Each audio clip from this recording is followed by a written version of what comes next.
약간 귀엽죠? 어쩌면서 한 번만.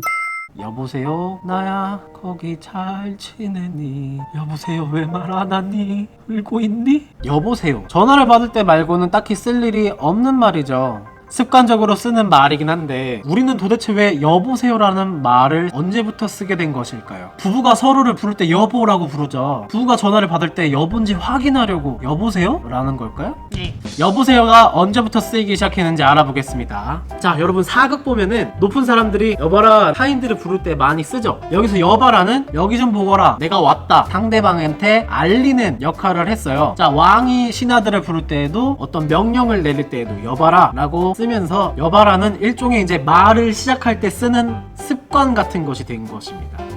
그런데 계급이 낮은 사람이 높은 사람을 부를 때 여봐라 라고 하면 감정을 그냥 얻어맞겠죠. 그러면 조금 예의를 갖춰서 불러야 되는데 이럴 때에는 여보시오. 같은 계급인 사람들한테도 예의를 갖춰서 여보시오 라는 말을 씁니다. 마치 우리가 모르는 사람한테 말을 걸 때 저기요 라고 하는 것이랑 같은 거죠. 이 여보시오는 우리나라에 전화가 처음 들어올 때에도 똑같이 쓰입니다. 전화가 점차 보급되기 시작할 때 사람들은 보이지 않는 사람이랑 대화를 할 수 있다는 것을 막 도깨비 방망이라도 보는 것처럼 되게 신기해했어요. 근데 신기한데 상대방이 누군지 몰라요. 근데 계급이 존재하는 사회죠. 다짜고짜 전화를 받을 때 왜 여봐라 라고 했다가 왕이 전화한 거면 감정을 그냥 얻어맞겠죠. 그래서 전화하게 되고 여보세요 라고 했던 거예요. 교환수에게도 해당되는 말입니다. 교환수가 누구냐고요. 우리는 지금 내가 만약에 친구랑 통화를 하고 싶으면 친구 번호를 눌러서 친구랑 바로 직접 얘기를 할 수가 있죠. 그런데 옛날에는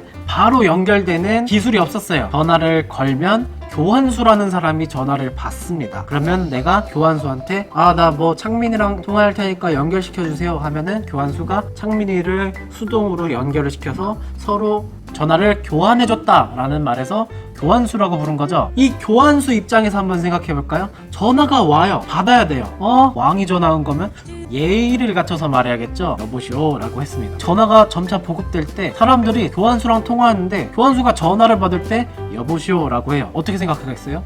전화를 받을 때에는 여보시오 라고 하는 거구나. 이것이 퍼져나가서 사람들은 전화가 오면 여보시오 여보시오 여보시오 하다가 여보세요 여보세요 여보세요 바뀌게 된 거죠. 근데 뭐 여보세요 말고도 지금은 다른 것도 많이 쓰여요. 왜? 전화가 왔을 때 누가 전화했는지 알 수 있으니까. 친구가 전화한 거면 왜? 엄마가 전화 엄마 할머니 할머니. 모르는 사람 전화했을 때 네 누굽니다 아니면 여보세요 이렇게 쓰게 된 것이죠. 전화기에 대고 항상 여봐라 라고 할 수 있던 사람은 왕이 유일하지 않았을까 생각됩니다. 어쩌면서 한 번만.